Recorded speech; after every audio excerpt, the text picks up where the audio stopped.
Shalom, teman-teman yang sedang menyaksikan talk show podcast malam hari ini. Ya, kita mengangkat tema berbesar tentang self-driving. Juga saat ini kita mengangkat tema besar untuk podcast malam hari ini adalah pertobatan yang menjadi berkat. Nah, hari ini kita bersama dengan dua narasumber nih. Kalau teman-teman lihat ada wajah-wajah yang nggak asing ya. Boleh seram wajahnya tapi hatinya itu penuh dengan kasih Tuhan. Ada Bung Marcel. Selamat malam, shalom. Shalom semuanya. Oke. Nah, yang satu lagi ya teman-teman pasti sering muncul nih. Karena musisi ini yang kita lihat wajahnya seram tapi hatinya pun enggak gitu ya. Hatinya pun penuh dengan kasih Tuhan. Ada Bung Webster Manuhutu. Halo. Haleluya. Shalom. Oke. Teman-teman semuanya, kita mau nanya nih untuk kedua narasumber kita hari ini ya. Saya mau bilang welcome. Danke banyak untuk join di event kita saat ini ya. Oke, sehat semuanya Bung Marcel, Bung Webster sehat ya? Sehat, puji Tuhan, sehat. Puji Tuhan. Oke, puji Tuhan. Jadi selama pandemi 1 tahun lebih ini semua dijaga Tuhan, tidak kena COVID ya? Amin. Amin. Ya, oke, kita mau nanya nih teman-teman ya untuk para dua narasumber kita. Sudah vaksin semuanya? Udah dong. Udah. Oke, berarti kita mensupport program pemerintah untuk vaksin ya, betul. supaya setiap orang diberi vaksin yang baik sehingga boleh dipenuhi setiap kebutuhan masyarakat. Nah, kenapa kita mendatangkan dua narasumber hari teman-teman? Karena mereka punya background, bagi saya background yang luar biasa. Karena kita orang biasa, tapi kita punya Tuhan Yesus yang luar biasa, sehingga hidup kita pun mengalami hal-hal yang luar biasa bersama dengan Tuhan. Malam ini kita mau nanya dulu kepada Bung Marcel ya, karena backgroundnya udah satu darah gitu kan. Nah, Bu Marcel kan selain menjadi seorang wakil pengurus pusat ya, wakil pengurus pusat Merpati Putih masalah ya. Oh iya betul. Wakil ketua umum.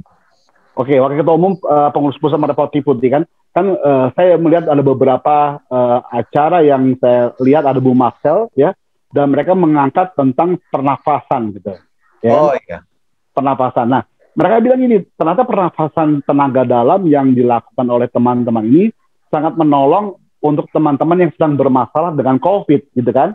Yang sesak nafas, gitu. Nah, Bung Marcel bisa nggak sih sharing ke kita hari ini dari sisi mana sih yang bagi teman-teman yang penderita COVID ini dapat diberkati dengan pernafasan tenaga dalam tadi, Bung Marcel? Oke, terima kasih Pastor. Shalom semuanya. Kalau untuk sharing pernafasan dari Merpati Putih itu, jadi ini sama sekali bukan klinik ya, bukan pakatang, bukan opo-opo, ini logic, science. Nah, kebetulan hal yang mirip seperti ini juga bisa dilihat di medical journal-nya American atau di PNAS ya, itu ada American Science National Journal. Di situ apa yang kita lakukan ini ada beberapa hal ya, intinya kan ada 2 jenis pernafasan. Kita sebut itu nafas segitiga, di mana kita tarik nafas dalam, keluar nafas dalam, gitu ya. Nah, itu membuat tubuh kita menjadi alkali atau basah gitu ya. Tubuh kita ini karena kita makan, karena kita pola hidupnya nggak sehat, kita jadinya asam. Harusnya tubuh kita ini normalnya itu dari 14 pH, itu harusnya di 7,35. Nah, kita rata-rata karena makannya jelek atau olahraganya mungkin juga kecapean gitu ya, itu malah bisa di bawah 7, sehingga virus atau bakteri itu rentan masuk yang membuat tubuh kita jadi nggak sehat. Jadi hati-hati kalau kita di saat-saat seperti ini, jangan terlalu capek ya, dan istirahat tuh harus cukup 8 jam. Makanya itu berhubungan sekali dengan imunitas tubuh, istirahat itu ya. Nah, itu berkaitan dengan pH balance, sehingga apa yang kita lakukan dengan tarik napas dalam, keluar napas dalam sebanyak 30-40 kali, itu membuat tubuh kita alkali, atau bahasa medisnya itu alkolisis respiratorik ya, tubuh alkali melalui respirasi, melalui pernafasan. Nah, di dalam medical journal itu juga udah dikasih lihat juga bahwa begitu tubuh kita basah, jadi si bakteri atau virus tuh di dalam tuh nggak nyaman ya, karena tubuh kita itu bisa matiin bakteri lah gitu ya, intinya gitu. Kalau teman-teman tahu atau saudara-saudara tahu, kalau sabun itu kan pH-nya 12, jadi makanya corona kalau kena sabun langsung lepas gitu ya. Tapi memang susahnya kalau virus itu dia menginduk pada organ lah gitu. Nah, itu bahasanya pusing, Pak. Intinya virus lebih susah, tapi kita mencoba mengoptimalkan kemampuan imunitas tubuh untuk kita alkali atau basah. Satu, itu melalui pernafasan dalam dan keluar napas dalam. Nah, kedua, kita melakukan namanya di merpati putih namanya nafas kering. Jadi kita habis tarik napas dalam tadi 30-40 kali, terakhirnya kita melakukan yang namanya nafas kering. Nah, nafas kering itu kita tarik napas dalam, kemudian kita buang habis, tahan. Nah, tahan itu kita ada 3 ronde kan, ada 3 set. Pertama 40 detik, kemudian 60 detik, kemudian 90 detik. Nah, apa yang terjadi pada saat kita tahan napas itu? Nah, yang pertama, tubuh kita itu waktu nggak ada oksigen dalam tubuh, ya, kita merekayasa nih, kalau kita dalam keadaan sehat ataupun kita dalam keadaan sakit, satu tubuh akan merangsang namanya master antioksidan, yaitu glutatione. Nah, di mana antioksidan sendiri, teman-teman tahu pasti itu banyak ya, Pester tahu, itu banyak bermanfaat bagi tubuh. Nah, terutama untuk perbaikan sel-sel atau organ-organ yang rusak, itu antioksidan. Nah, ini masternya, namanya glutatione. Ya, kemudian yang kedua, selain meningkatkan master antioksidan, dia juga meningkatkan epinefrin atau adrenalin. Nah, kenapa? Kita kan pada saat tahan napas, waktu kita udah mulai nggak bisa napas, kita ngejar target itu, kita mulai gitu ya, jantung udah dep. Nah, pembuluh darah itu membesar, membesar, ya. Kemudian kita napas. Waktu kita nafas, ada tambahan lagi bonus, itu endorfin. Wah, endorfin langsung banjir sekali. Ya, itu benar-benar seperti orang yang benar-benar happy banget gitu, karena dari nggak bisa napas jadi bisa napas. Ya, jadi 3 keunggulan tadi, 1 master antioksidan, 2 epinefrin atau adrenalin yang membuat pembuluh darah besar, sehingga pembengkakan juga bisa gampang turun gitu ya. Nah, ini kemudian yang ketiga tadi endorfin sebanyak-banyaknya, sehingga kekebalan tubuh meningkat, tubuh happy banget gitu, dan tentara-tentaranya jadi makin kuat, jadi makin semangat lah gitu ya di dalam tubuh. Nah, ternyata penelitian ini nggak sembarangan. Penelitian yang dilakukan oleh PNAS itu American Science Journal itu dia melihat bahwa pernafasan yang kita lakukan ini dapat mencegah autoimun, atau kita sekarang tahu badai sitokin, tahu nggak? Iya, betul. Nah, kan, badai sitokin itu disebabkan oleh autoimun. Jadi si sel itu begitu dia diserang, dia akan mengirimkan sinyal kepada antibodi untuk segera bantuin dia untuk nyerang gitu kan. Sampai sel tersebut mati, ya kan, sel tersebut mati.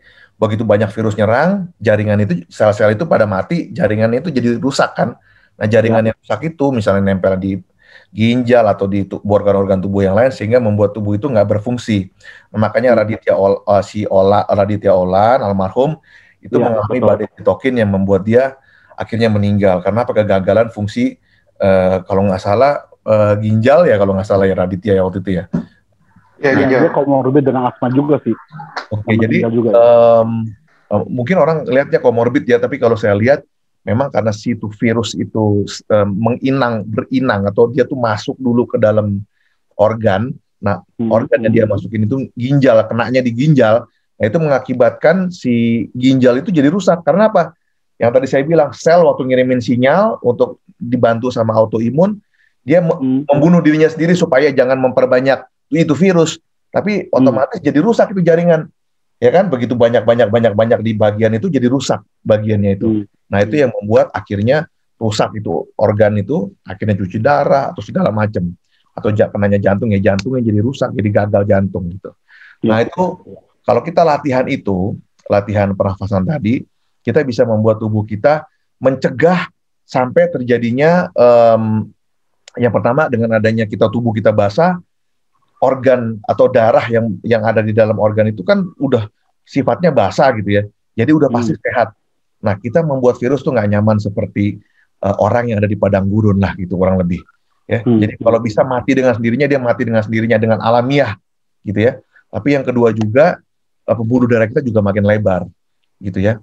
Nah, jadi kalau teman-teman misalnya batuk atau pilek atau apapun gitu ya, pada saat udah mulai nggak enak, kayaknya udah mulai mau sakit segala macam, coba lakuin pernapasan itu. Tahan napas dalam itu, tarik napas, buang napas dalam, kemudian dilanjutkan dengan buang napas habis, kemudian ditahan. ya. Nah, itu akan membuat tubuh kita itu terhindar dari hiperinflamasi. Kalau hiperinflamasi itu kan badai sitokin ya, tapi inflamasinya kita gampang banget untuk meredakan inflamasi atau pembengkakan. Nah, kalau badai sitokin tuh dia udah hiperinflamasi. Nah, jadi istilahnya program yang diberikan oleh teman-teman Merpati Putih dari pernapasan yang kita lakukan itu hampir sama dengan yang dilakukan oleh Wim Hof. Nah, Wim Hof gitu ya, HOFF, Wim Hof. Nah, itu dia dianalisa di American Science Journal itu 12 orang dimasukin bakteri E. coli, 10 orang enggak gitu. Jadi mereka diteliti kira-kira nih gimana nih. Nah, orang-orang yang begitu dimasukin si bakteri itu, begitu mereka keserang, mereka pernapasan langsung. Nah, waktu pernapasan, pembengkakan mereka cepat banget redanya. Kalau yang yang nggak latihan, lama redanya. Nah, itulah makanya di dalam penelitian itu kesimpulannya adalah pernafasan itu dapat mempengaruhi sistem saraf tepi gitu ya. Jadi ada sistem autoimun di dalam tubuh kita itu dianggap kita nggak bisa ngendaliin gitu, tapi ternyata kita bisa kendaliin melalui pernapasan gitu. Nah, mudah-mudahan itu bisa kita jadikan sebuah berkat ya. Iya. Nah, teman-teman semuanya nih, kan saya bilang tadi kan, wajahnya emang serem. Tapi ternyata ketika memberikan wejangan sama kita tuh sangat mumpuni ya, karena Bung Marcel menguasai teknik tenaga dalam tadi kan. Nah, kan banyak orang Kristen gini Bung Marcel. Yeah. Oh kan Merpati Putih itu tenaga dalamnya klinik katanya seperti kan ya. Yeah. Nah sekali orang-orang lagi pokoknya jadi bela diri lah, karena itu ilmu putih, ilmu hitam gitu kan ya. Nah sedangkan kan yang Bung Marcel tadi bilang bahwa tenaga dalam tadi ada sisi positifnya lah itu bukan klinik, bahkan itu pun dapat membantu teman-teman yang saat ini sedang kesulitan pernafasan, ya kan?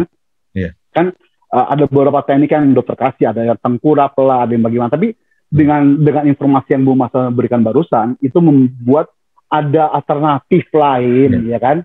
Ada pilihan lain supaya kita punya masa pernafasan ketika ada masalah COVID ini dapat melakukannya kan. Dan simpel kan, cuma tarik nafas dalam, buang nafas kan, bukan berarti harus ada waktu khusus. Mantra-mantra. Gitu. Bukan pakai mantra-mantra juga kan ya. Yeah. Gitu nih. Nah, itu sisi dari Bung Marcel. Nah, kalau kita balik ke Bung Webster nih kan, wajahnya seram, sulit senyumnya. Nah, sakit gigi. Nah, banyak orang memanggil Bung Webster dengan Nyong gitu kan. Kalau dengan kata Nyong, pasti ke Webster Stenloko gitu kan ya. Nah, Bung Webster, kan musisi itu nggak pernah lepas dengan anekdot ataupun stigma bahwa musisi dekat dengan drugs gitu kan ya. Musisi, artis ya, apalah namanya, selebriti lah ya.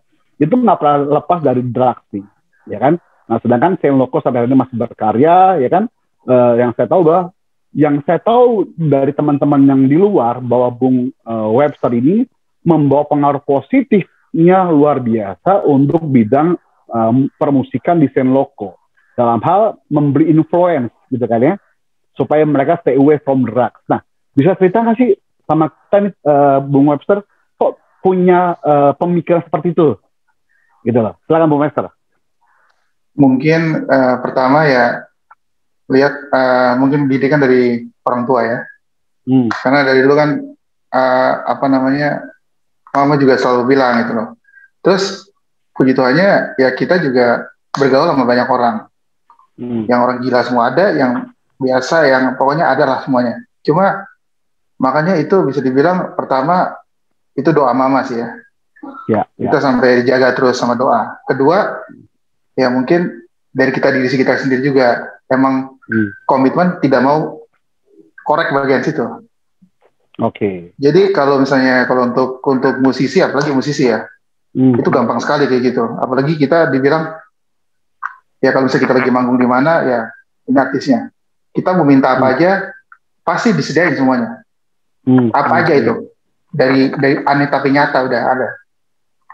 Pasti disiapin. Cuma ya kita sendiri yang mungkin dari Stenloko tuh ya makanya bukan kebetulan ya, nggak, maksudnya puji Tuhan, bersyukur kita masih bisa tahan dan kita bisa bikin komitmen juga, tidak mau ya gue sebagai musisi merokok seumur hidup nggak pernah. Kalau Marcel tahu nih, soalnya kita teman dari kecil. Nggak pernah seumur hidup. Oh, makanya dibilang suka dibilang Ambon culun nih. Tato ada tato, cuma minum pun enggak. Apalagi drugs enggak. Jadi lucu sih emang. Cuma desain logo ya bukan nggak ada, semuanya make. Semuanya cuma pakai semua. Cuma sekarang ya puji Tuhan udah pada tua kali ya, udah tahu, udahlah stop lah. Jadi ya semuanya udah stop gitu. Cuma makanya emang setan banyak ya, selalu tuh ada tuh. Karena yang gue belajar ya dalam hidup kan pasti tantangan banyak. Terus kan iblis tuh tahu banget kelemahan kita kan, pasti serangnya di bagian kelemahan. Gak mungkin di bagian kita kuat diserang, gak mungkin. Selalu di kelemahan. Nah makanya ya gue bersyukur kayak gue surround sama teman-teman yang bantu juga, gak aneh-aneh. Cuma meskipun kalau kita bicara tentang pelayanan, ya emang kalau kita harus tahu juga kita punya kesiapannya gimana. Kalau udah Tuhan suruh masuk itu emang Tuhan tahu kita siap. Kadang-kadang kita so tahu kan, wah gue masuk sini nih, wah gue pelayanan gini-gini. Makanya gue kalau misalnya ketemu teman yang anak gereja pengen so-so masuk sini, ayo kita pelayanan sini gini. Terus pasti gue bilang, hati-hati, nggak bisa, kita kan di pelayanan. Ya pelayanan. Cuma kalau lo nggak kuat lo ke bawah, nggak usah so tahu, nggak usah so kudus dulu. Iya kan, banyak banget kan kayak gitu kan. Makanya gue kalau saya diajak sama gereja gini, mau gini sini, nggak harus. Karena kalau misalnya buat gue tuh pelayanan ya kasih waktu kita ke mereka. Yeah. Intinya gue kalau misalnya untuk pelayanan itu di manapun kita berada itu kita pelayanan. Yeah. Gue bukan bicara dengan kayak pelayanan pasti di gereja, enggak. Orang di gereja pelayanan tetap aja muka dua banyak. Itu gue dulu. Gue pelayanan tapi tetap bikin dosa. Sekarang nggak ada dosa kecil, nggak ada dosa gede kan. Biarpun gue nggak ngerokok, gue nggak ngapain, tapi kalau gue buat dosa kecil apapun itu, ya tetap aja berdosa di hadapan Tuhan, dosa, ya kan? Ya. Jadi gue kalau misalnya pelayanan ya, gue melihat orang pendeta kayak apa kayak sama aja, manusia pasti bisa bikin dosa. Ya. Jadi kita punya ada komunitas namanya Son of Hope. Mentor kita kan Om Chris bersama terus Pak Piden, terus Kajo, Jonathan Patiasina kan, teman-teman saya kenal dari kita kecil juga. Jadi mereka selalu diingetin kita. Ya pokoknya dimanapun kita berada, bergaul sama orang-orang aja. Nah kalau mama dari dulu tuh bilang gini, ketemu orang jangan pernah ngeliatin orang siapa. Ajak orang itu terima Tuhan, kenal sama Tuhan, itu aja. Jadi kebiasaan sih, ini terbiasa sih dari dulu. Jadi ya begitu aja deh. Tadi lu bilang bisa ngomong sih. Kan, lu dicap sebagai Ambon culun kan ya, Ambon culun. Iya. Tapi kenapa orang-orang yang gue pernah lihat lu kan gini, kita pernah fellowship kan di Taman Suropati dengan komunitas kita gitu kan, terus di Taman Mahakam juga kan. Kenapa orang-orang yang lu temui itu yang bagi gue adalah mereka preman jalanan, orang jalanan, ya, bongsi jalanan, ya kan? Tapi mereka takut sama lu, Bung. Kalau udah Ambon culun. Jadi apa sih yang ditakuti mereka sama lu gitu kan? Nggak tahu juga. Cuma aja lu sekarang doang atau bagaimana? Gara-gara tato lu atau kenapa ya? Kalau gue ya sama lah. Kita sama lah kayak Marcel lah. Ya mungkin kita ini, tapi ya kita didik dari dulu kan nggak boleh takut sama orang kan ya.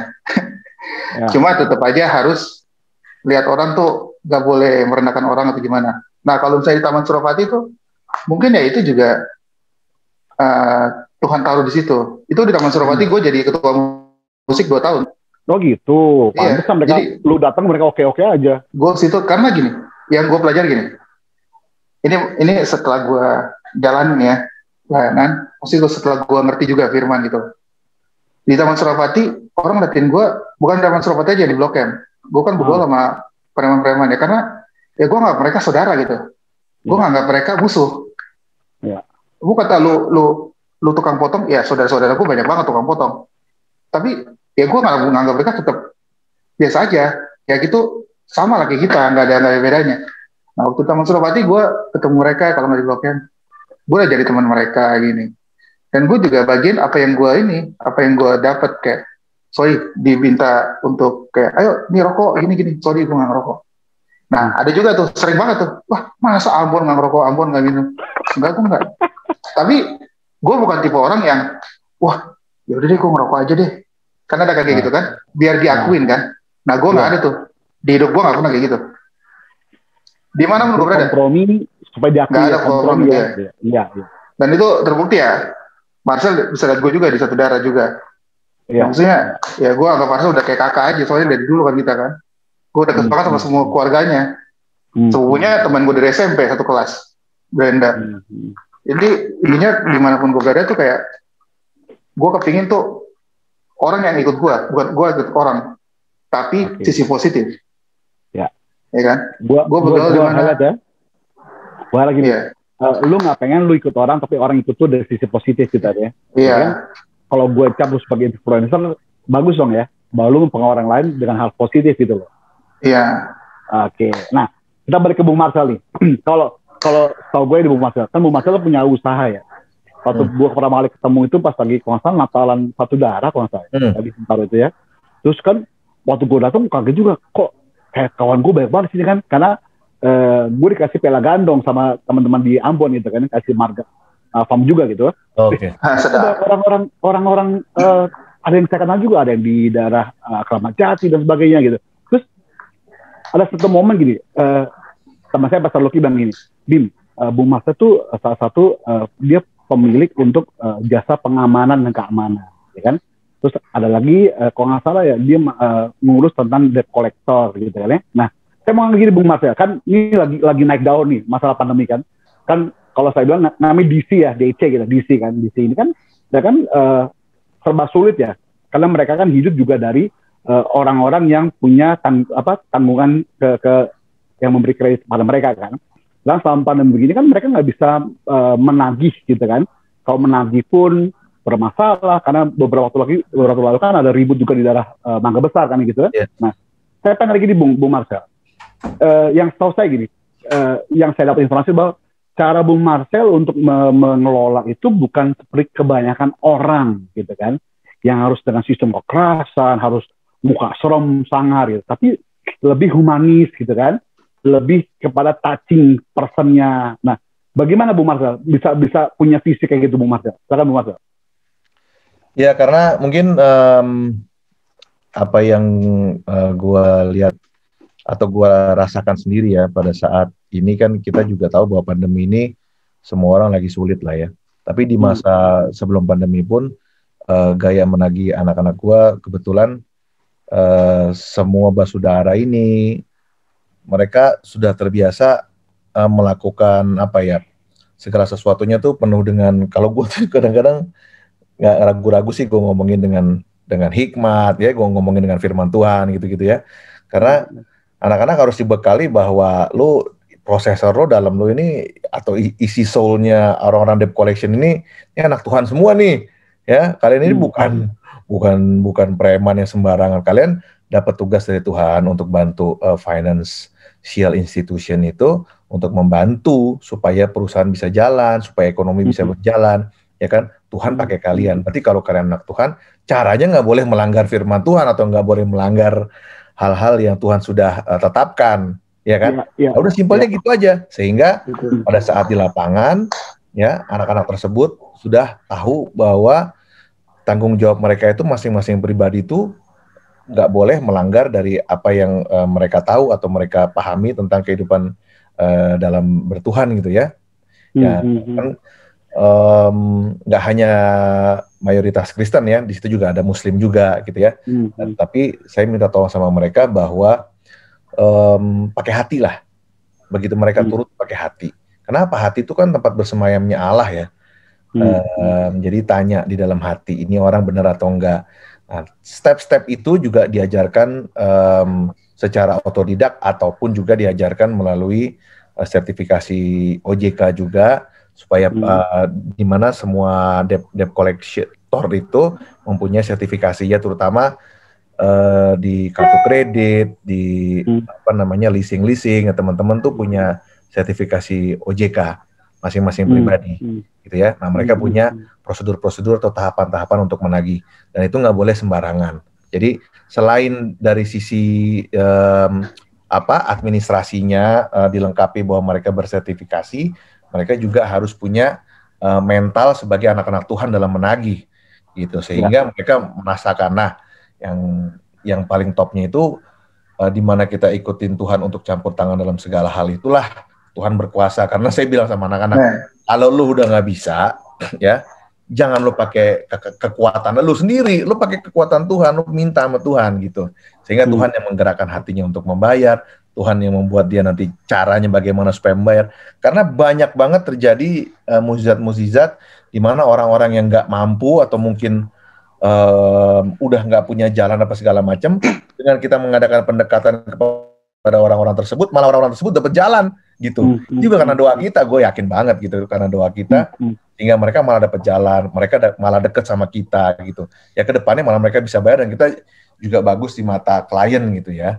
Nah, itu. Jadi intinya mereka harus tahu turun sebagai anak Tuhan, dan mereka juga harus bersertifikasi, sehingga profesionalisme itu terjaga, dan anak-anak tuh nggak dicap preman lah ya sebagai DC. Itu sih. Oke. Ini ada satu pertanyaan buat dua-dua teman kita narasumber kan. Karena sama-sama berasal dari Maluku ya, Ambon gitu. Nah, gue gampang. Kenapa sih debt collector atau penagih hutang atau orang leasing itu ya selalu orang-orang kawan-kawan saudara dari daerah timur, baik itu Papua, baik itu Ambon, baik itu orang Flores Timur ya. Kenapa sih?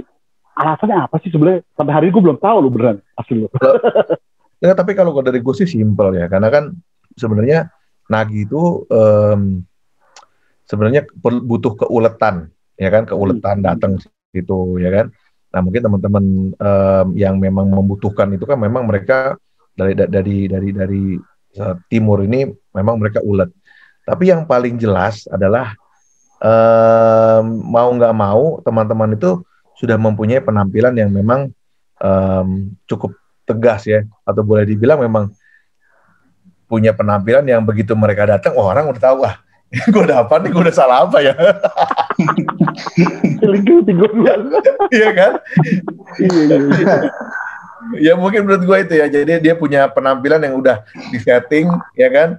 Ini keras nih gitu kan, begitu datang, ini gue ada apa nih gitu, sehingga nggak usah melakukan kekerasan fisik, padahal datangnya sopan, selamat malam Bapak Ibu, tapi mukanya serem gitu kan. Wah, mereka udah tahu, ini Mas, saya salah apa Pak? Enggak Pak, saya di sini untuk membawa pesan dari perusahaan, begini kan, tapi mukanya udah serem. Iya Pak, saya bayar Pak. Nah, mungkin menurut gue itu kali ya. Ya, sedangkan kan kalau kita tahu bahwa teman-teman dari wilayah timur kan itu banyak musisi-musisi bagus kan. Ada Flatly gitu kan ya. Nah, contohnya ada Bung Webster kan. Nah, gue pengen segini, gue pengen citra diri kawan-kawan dari timur itu menjadi hal positif kan ya. Kayak Bung Marcel bilang gini, iya sekalipun mereka DC gitu, debt collector, datang muka serem kan, tapi hatinya enggak gitu kan. Karena gue juga banyak menemui hal sama Bung, karena gue pernah juga terkena utang lalu mereka datang kan. Lalu ketika mereka tahu gue hamba Tuhan, saya ngomong shalom gitu kan, itu mereka meledak loh gitu kan ya. Terus akhirnya terjadi persetujuan dan bisa membayar gitu kan. Berkat Bung Astor tadi bilang mereka datang bukan sebuah menjadi suatu tekanan, tapi menjadi sebuah jawaban gitu kan. Ternyata ada solusi yang mereka bawa. Nah, hal yang sama gue pengen bawa nih, kan seperti kita bilang di awal bahwa gue pengen membawa warna orang-orang timur ke Papua, Ambon, Flores tadi dengan hal yang positif nih kan. Nah, kayak Bung Wester tadi kan bahwa muka sangar, tapi ternyata kan dia punya hati justru mengasihi orang lain seperti dia mengasihi Tuhan. Amin. Gitu kan ya. Nah, Bung Wester, sejak kapan lu mulai punya pemikiran seperti itu, Bung? Apakah sejak lu mengalami kecelakaan ya, yang kita tahu kecelakaan motor kalau salah ya. Terus coba bisa cerita kasih Bung, lu sejak kapan? Sejak sebelum kecelakaan itu emang sudah punya hati seperti itu, pemikiran kayak gitu, atau setelah kecelakaan Bung Wester? Yuk, bagi sharing kita. Kalau untuk pelayanan itu tuh, gue kecelakaan kan 2007 kan, September. Kalau untuk hati kayak gitu tuh, mungkin Tuhan taruh udah sebelum jauh. dari tahun 93. Gue kan suka main di Blok M. Suka sering banget main di Blok M. Terus kebetulan gue punya gereja itu di Blok M juga. Terus pas gue lagi jalan tuh, ini singkat cerita aja ya, itu di Blok M Plaza. Nah, terus gue lagi jalan di Blok M Plaza tuh, kita suka berdoa kan di Blok M kan sama teman-teman. Nah, pas waktu itu pulang, gue naik angkot dari Blok M Plaza, nyebrang kan, ada jembatan tuh. Sekarang udah gak ada lagi. Nah, kayak Tuhan ngomong tuh di hati gitu, kayak taruh beban tuh. Itu mungkin masing-masing orang tuh kalau Tuhan ngomong tuh beda-beda ya. Kalau gue ini percaya atau enggak ya terserah ya. Kalau Tuhan kalau ngomong gue tuh audible, ngomong gitu kayak orang ngomong. Iya, kayak ini di sini nih, apa yang kamu injak semua akan jadi milikmu. Kamu bertanggung jawab sini. Jadi gue dari itu tuh nongkrong sama preman-preman. Gue suka kasih makanan. Nongkrong mereka, gue beliin makanan, gue beliin. Mereka nongkrong sama gue lagi mabok. Tapi gue tetap aja gue temen sama mereka. Karena gue nganggap mereka ya biasa, teman. Senang gue. Mau kata lagi mabok atau gimana, gue gak langsung gimana, nih tukang mabok nih gak bener. Enggak, gue gak kayak gitu. Gue berteman sama semuanya kan. Udah. Terus, nah akhirnya lama-kelamaan kayak Tuhan taruh di hati kan. Ya ini dunia yang emang gue harus di situ. Terus gue tanya, gue kan suka kalau misalnya kayak gitu kan suka sharing sama nyokap juga. Mah, iya nih, kayak Tuhan tuh taruh gini. Oh iya, bagus. Nah, kebetulan tuh, nyokap udah sama Tuhan Yesus sekarang sih ya. Cuma emang nyokap dari dulu tuh kayak, dia evangelis banget sih. Dia turun ke jalanan, dia suka keluar kota kemana, ke desa-desa, pelayanan. Mungkin itu turun ke gue juga kali ya. Jadi kalau gue kemana-mana tuh ya, makanya gue lebih senang naik motor daripada naik mobil. Senang gitu nongkrong di sini. Nongkrong di warteg atau di mana. Jadi gue nggak pernah ikut kayak party atau gimana. Waduh, bukan gue banget tuh. Nggak pernah gue. Gue lebih senang bergaul sama jalanan. Gue liat gini, kemana pun gue stop gitu, ketemu teman, ketemu orang, gue nggak kenal, gue kenalan. Kayak emang kayak udah terbiasa kayak gitu. Akhirnya lama-kelamaan gue jadi temannya dia, gue ada ngomong, gue tukar nomor telepon, gimana kabar? Kalau ada apa-apa, coba ngomong aja. Meskipun waktu itu ya, gue belum ada Senloko, gue belum main sama Glenn. Tapi ya. Apa yang gue punya ya gue kasih aja. Nah, begitu deh pokoknya. Jadi udah kebiasaan sih kayak gitu ya. Harus dibiasain kalau kayak gitu. Kan tadi bilang ya, kecelakaan 2007 nih ya. 2007 tuh. 2007. Harus gara-gara motor lu ngedrak atau apa sih? Sampai bisa kecelakaan gitu, Bung? Motor, nggak ngedrak juga. Gue nggak suka ngebut-ngebut. Ngebut-ngebutan lagi itu. Cuma kalau gue lagi bawa motor, ngebut, itu ya. Dulu. Terus ya dulu jadi gue punya klub yang lama ya, Freedom Gear namanya. Itu kan ada gue sama ketua gue tuh Ferdi vokalisnya Elemen. Nah, terus kita lagi kumpul semuanya dari chapter Bogor, Tangerang, semua pada ngumpul di kesehatan dekat rumah ini Clubhouse yang kesehatan Clubhouse dulu. Ya, Clubhouse dulu ya. Terus ada satu motor itu, kalau gue punya motor kan dulu Kawasaki Zephyr namanya, nggak gede, cuma 7,5 250 cc. Nah yang gue pinjam nih, gue punya temen nih pakai Honda CBR Fireblade 929 Sport, Sume, itu namanya Sume yang punya, gue pinjam ya. Gue sering sih gue pakai dia punya, karena dia motornya banyak. Terus gue pakai, terus anak-anak bilang jangan lama-lama ya, kita mau riding nih. Oke. Gue berdua sama teman gue di motor belakang, gue main motornya dia. Udah, gue jalan ke sektor 9. Pas balik sektor 9 ke sektor 7, sekarang udah jadi flyover kan? Oh iya betul. Ya, dulu tuh perempatan ada taman dikelilingin pagar besi yang tingginya segini gue, kalau gue berdiri tingginya segini gue, tapi tajamnya segini. Nah, gue lagi lari, ya ngebuat sih. Itu nggak nyampe 1 kilo padahal. Tapi gue lari tuh 175 km per jam. Naik sport. kencang banget. Waktu itu dulu kan jalan situ kan gelap. Itu tuh gelap dulu. Sekarang udah terang. Nah, ada lubang. Gue nggak lihat lubang. Gue hajar lubang. Dar! Kaget, panik. Rem mendadak, depan belakang. Sport kalau rem belakang tuh kan harus ditekan gini kan. Ini gue tetap tahan. Di lock, ban belakang ke lock. Langsung di depan ada perempatan yang taman, kan ada segitiga kecil kan, trotoar kecil. Ada 4 gitu kan. Gue hajar trotoar. Das! Ini pagar nih, gue bukan hajar gini. Gue di atas, gue turun. Tak! Pas dada tengah. Di dada. Nah logikanya, pagar besi hajar dada, itu harusnya tembus, robek sampai bawah. Itu gue mati di tempat. Tapi pagar yang kalah sama badan gue. Set pagar gini. Kan udah gak mungkin tuh. Iya. Itu gak mungkin. Ya. Begitu jatuh, motor kan masih di belakang. Motor deketin gue kan. Begitu gue jatuh, motor tibaan gue di kepala. Tak! Sama leher. Gue langsung blackout. Begitu dibawa ke rumah sakit di depan yang sekarang Premier kan? Iya, betul. Dulu namanya Rumah Sakit Internasional. Sekarang udah ganti.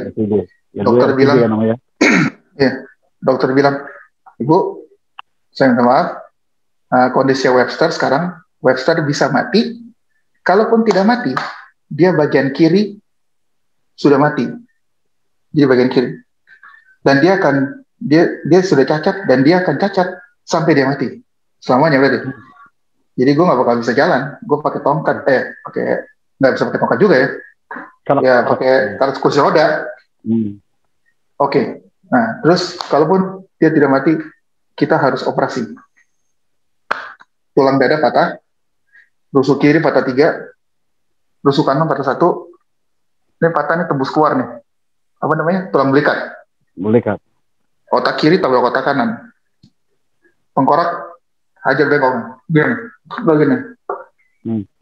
Terus tulang selangkangan copot. Iya, tulangnya. Terus begitu dokter bilang nyokap bilang ini, oh sudah dok, iya. Nyokap tunjuk dokter, salah nih ngomong sama Ambon kan, ditunjuk dokter batang hidung. Itu temen gue yang bilang ke gue, lu tau nyokap lu tunjuk batang hidung. Itu di situ ada teman-teman gue yang anak band kayak Glenn Berdiada, masih ada Dewi Sandra kan, masih suami istri. Dia ada anak Jeros, anak Niji, Samsung semua ada, karena deket kan.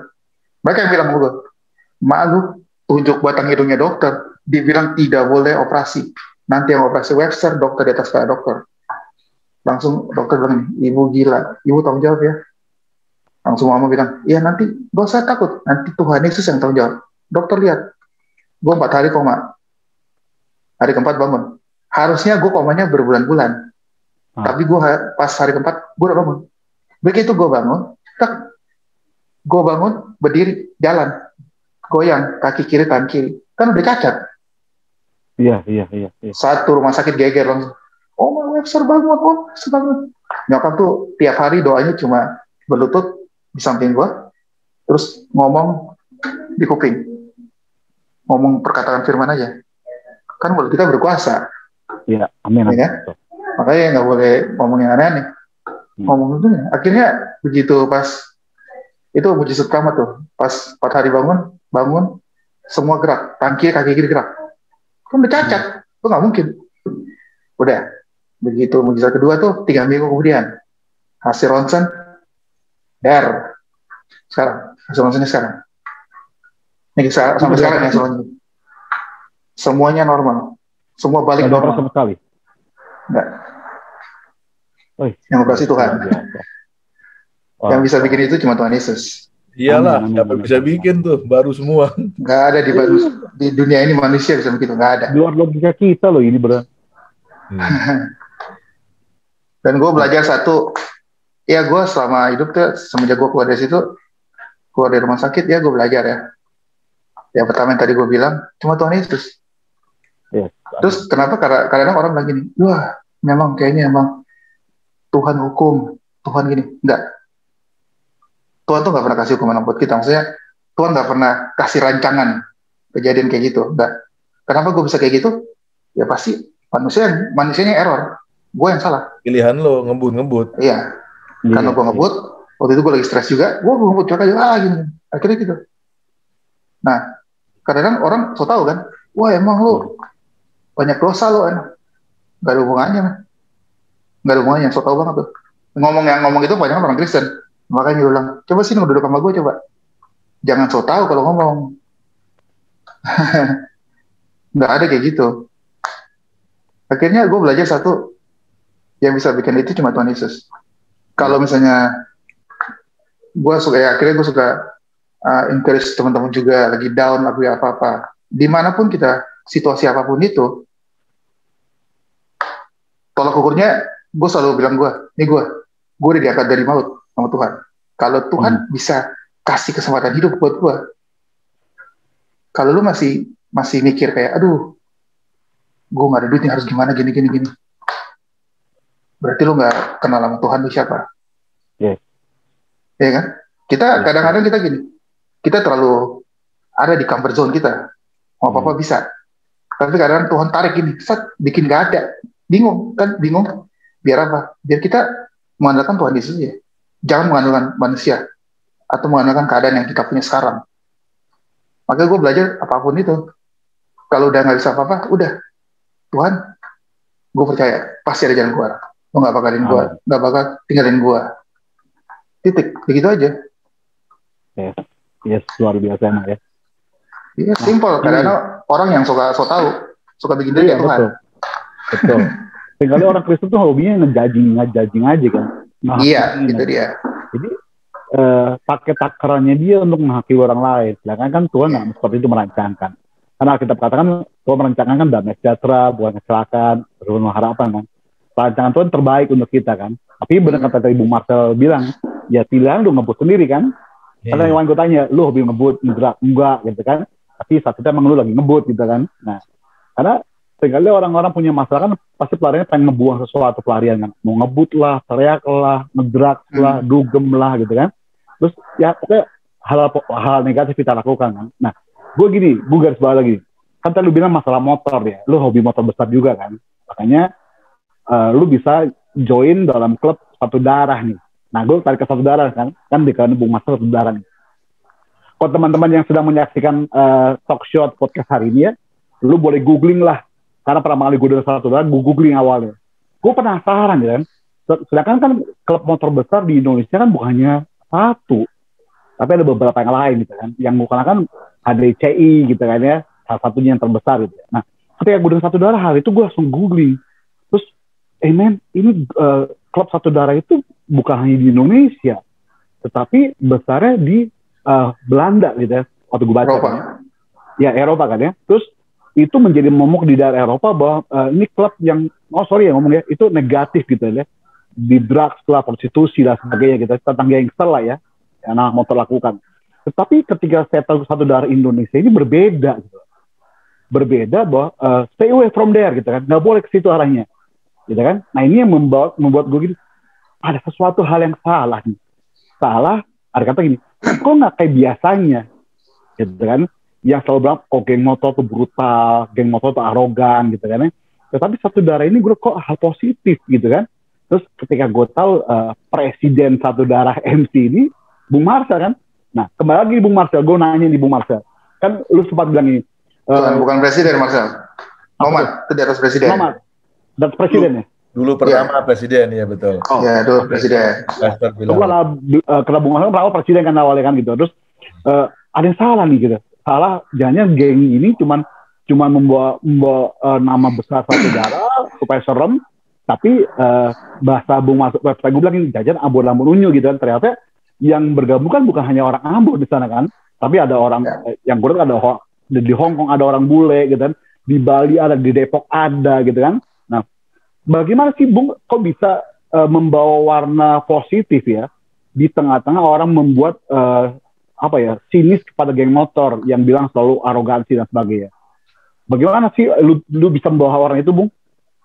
Oke, kalau yang gue lihat gini. Jadi pertama-tama memang pada waktu kita masuk satu darah itu semua awalnya karena kebanggaan, jadi udah punya nama besar.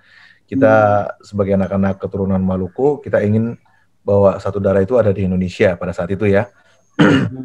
Nah, tapi begitu gue mendalami, terus gue ke Belanda kan, gue ngeliat di sana, terus gue dengar cerita sejarah-sejarahnya para pendiri Satu Darah itu.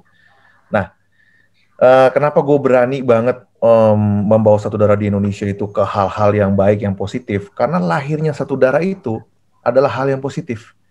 Jadi pada saat itu mereka kan ditekan secara rasis ya, sehingga mereka membangun klub motor Satu Darah ini, bergabung dengan segala macam suku, agama dan ras lah gitu ya, segala macam race, dan mereka agama pun sama, mereka juga gabungin, dan mereka mau menggambarkan bahwa kulit hitam maupun putih itu darahnya sama, merah.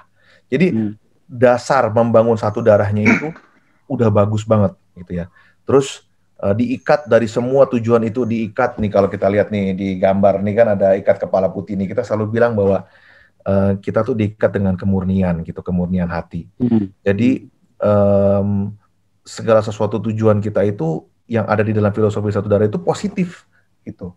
Nah, disitulah gue berani waktu gue bawa ke Indonesia, gue berani bahkan gue Romi, Nyong tuh bener-bener, karena Nyong tuh kan prospek paling lama di Satu Darah, dan sekarang dia kembali menjadi prospek karena Satu Darah lagi. Kenapa? Ya, itu hal yang dahsyat ditunjukkan oleh Nyong, karena Nyong, menurut Nyong Satu Darah tuh in my life lah, ya kan? Jadi dia nggak peduli mau dia full member atau enggak, tapi kalau dia salah, gue salah nih, ya gue minta maaf ya. Lo terus jadi prospek, oke, no problem. Nyong tuh kayak gitu, ya. Nyong suka gue bilang, Nyong, lo, Romi, gue, kita harus jadi terang.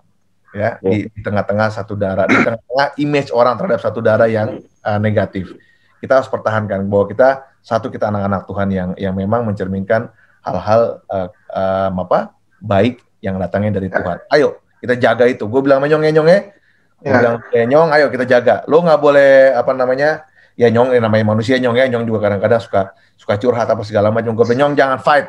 Gue bilang harus kita memperkuat kekuatan organisasi Satu Darah kita untuk menjadi cerminan hal-hal yang baik yang berasal dari timur, adat yang dari timur ini, untuk menjaga persaudaraan ini. Ya, kita tunjukkan bahwa kita bisa dengan mengedepankan adat istiadat dan cerminan dari anak-anak Tuhan atau anak-anak yang punya hati dekat kepada Tuhan, kita bisa bikin Satu Darah baik. Jadi slogan sekarang tuh kita ada slogan namanya bikin baik dapat baik.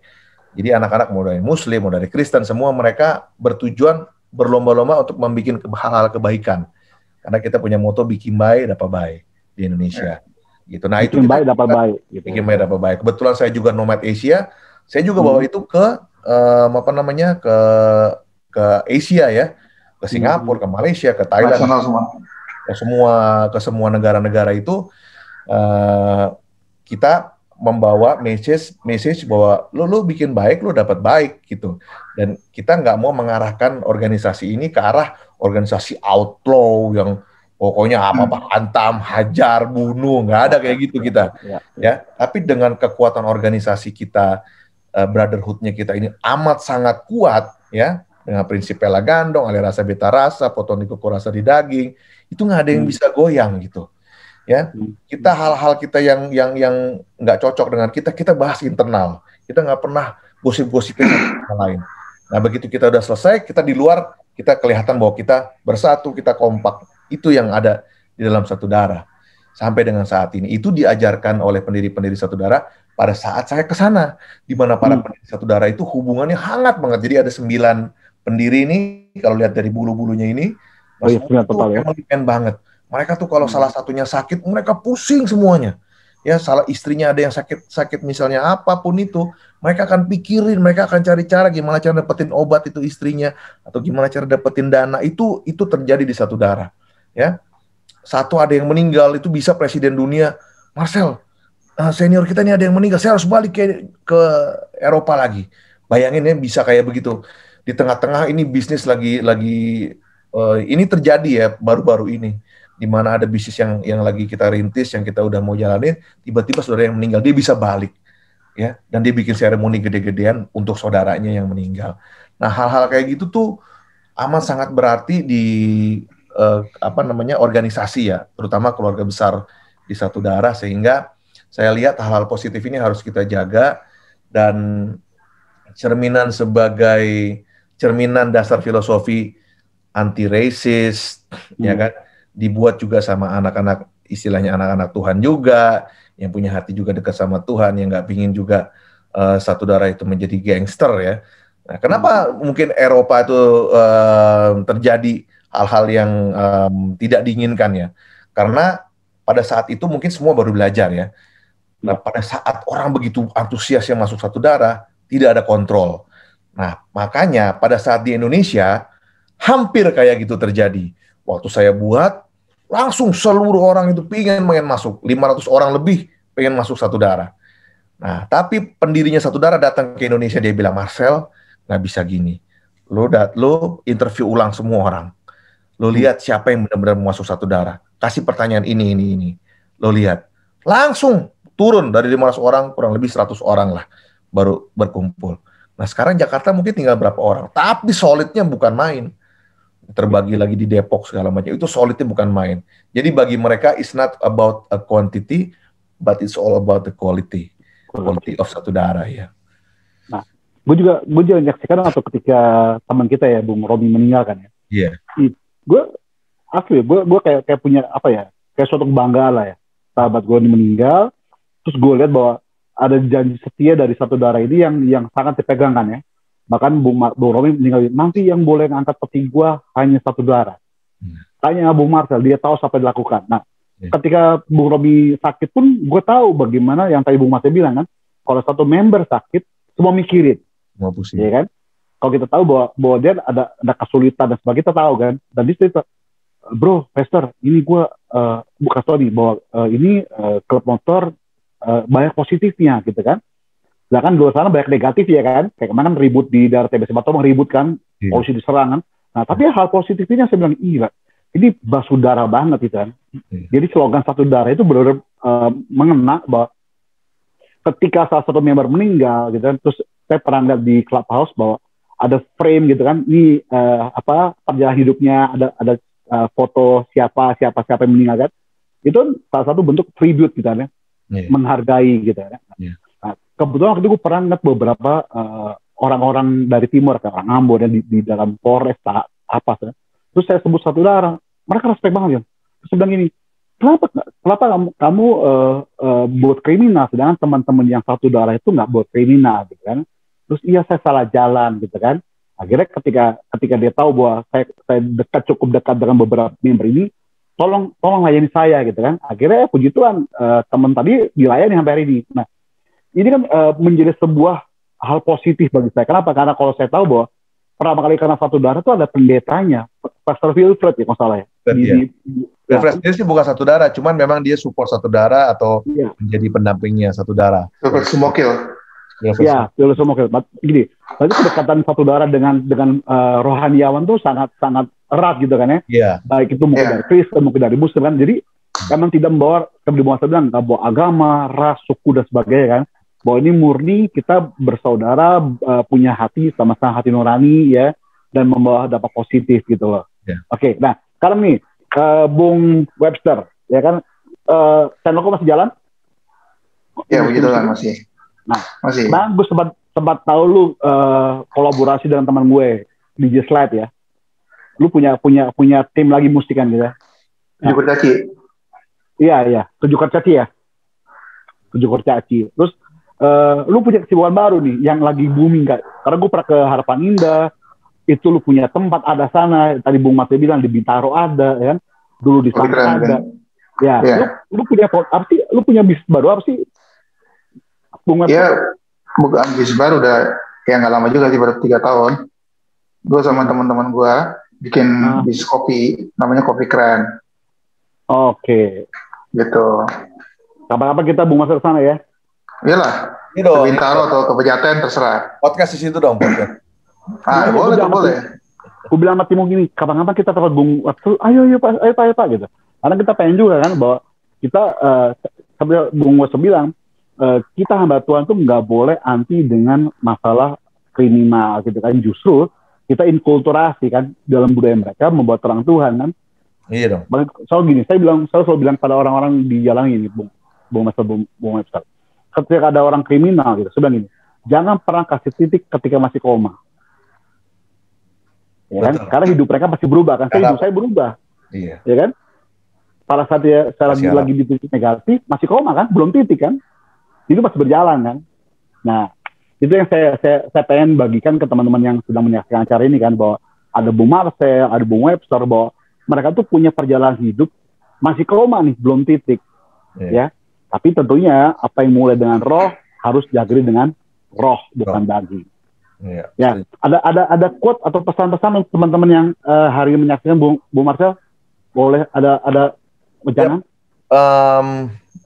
Mungkin kalau dari gua, teman-teman untuk setiap untuk mempunyai pegangan kehidupan itu, tadi seperti Pastor Bimo bilang, setuju banget, kita jangan sampai segala sesuatu tuh gampang berputus asa atau langsung kasih titik ya. Lebih gitu ya, Pastor ya. Sama gue juga begitu. Nah, dari sebagai pemimpin atau yang saat ini diberikan tanggung jawab, gue cuma berharap bahwa teman-teman juga calon-calon pemimpin anak-anak Tuhan, karena Tuhan tuh merancang kita ya kan menjadi kepala dan bukan ekor ya. Amin. Ya. Jadi harus berintegritas. Pikiran, perkataan dan perbuatan itu harus selaras. Gue pesan itu aja. Gue yakin dengan integritas anak-anak Tuhan itu akan dipakai dahsyat oleh Tuhan menjadi alat kemuliaannya. Amin. Oke, Bung Webster, ada pesan untuk teman-teman kita yang menyaksikan hari ini? Kalau gue sih simpel. Di mana pun kita berada, kita harus jadi berkat. Yes. Jadi jangan pernah bilang, gue ini siapa? Gue nggak ada. Semuanya sama. Maksudnya gini, kalau di gue ustadz, gue pendeta apa gini. Tuhan nggak lihat itunya soalnya. Yang penting kita jadi berkat buat orang aja. Jadi kita kalau ngeliatin orang tuh apa yang Tuhan lihat, kita coba ikutin. Karena gini, kita tuh, gue belajar satu gini. Ini dari tadi keinget lagi nih. Dari tadi mau ngomong cuma lupa. Kita harus pas dimanapun kita berada, orang ngeliatin kita, orang ngeliatin gue bukan, wah, ini udah Marcel Loko nih, ini udah benar gede. Enggak, begitu orang ngeliatin kita, orang ngeliatin Tuhan yang di kita. Jadi orang mau ngapain, jadi nggak enak. Nanti nggak? Jadi kayak gue kalau misalnya lagi pelayanan di anak jalan gini, gue nggak pernah bilang, lu nggak boleh gitu, lu dosa gini. Nggak ada, gue nggak pernah gitu. Gue jadi teman mereka, tapi begitu mereka jadi respect sama gue. Padahal gue nggak pernah ngomong tentang firman di situ. Tapi gue dengan cara gue aja, nggak ada, gue nggak ikut, gue nggak usah gitulah, nggak apa-apa kak, gue nggak minum, gue gini. Tapi karena mereka respect, karena apa? Gue tingginya nama Tuhan aja, di mana gue berada, gue nggak mau kayak gitu. Jadi nggak mau minta, nggak apa-apa lah, sedikit doang lah, cuek lah, akhirnya keikutan. Ya. Kan bego kan? Ya. Jadi harus lo harus jadi terang kan bukan diterang, terang tuh digelap. Ya, betul sekali. Setuju. Nah, tadi berkata Bung Marcel, jadi pribadi harus berintegritas, gitu kan? Karena Bung tersebut integritas tadi kan. Yeah. Terang nggak bisa menjadi terang di tempat terang, tapi terang menjadi berkat di tempat yang gelap. Kayak lagu Glenn, gue ingat banget tuh. Terang ya? Yang terang kan? Iya kan? Iya. Itu main drum gue tuh. Oke. Thank you banget ya Bung Webster, Bung Marcel ya. Sama-sama, Pastor. Kami berharap bahwa talk show podcast ini menjadi berkat untuk semua orang ya. Sehingga nama Tuhan permuliakan. Karena apa? Kita representasi Tuhan, kan? Apresiasi gini. Ada dua hal yang tidak bisa ditolak oleh dunia dan tidak bisa ditolak oleh hukum, yaitu tentang kasih dan kebaikan. Karena kasih itu tidak akan semua orang bisa menolak, dan kebaikan tidak akan pernah orang mau menolak. Akan terus sebarkan kasih dan sebarkan kebaikan. Dengan kita berbuat baik, orang nggak pernah tanya agama kita apa. Yes. Tapi mereka lihat Tuhan dalam kehidupan kita. Oke. Sampai jumpa. Tuhan berkati ya. Thank you Bu Marcel, thank you Webster. Sama. Tuhan berkati ya.